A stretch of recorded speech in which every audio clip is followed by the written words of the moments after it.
If you're experiencing account sync issues in League of Legends, follow these simple steps to resolve the problem quickly.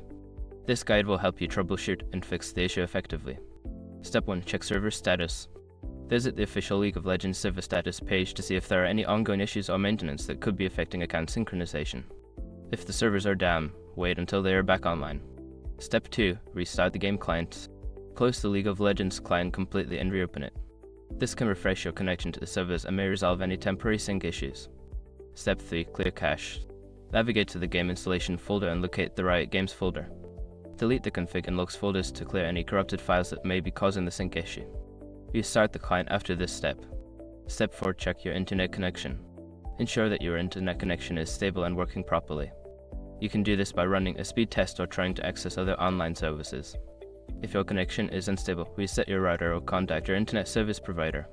Step 5. Reinstall the game. If the previous steps do not resolve the issue, consider uninstalling and then reinstalling League of Legends. This will ensure that you have the latest version of the game and all necessary files are intact.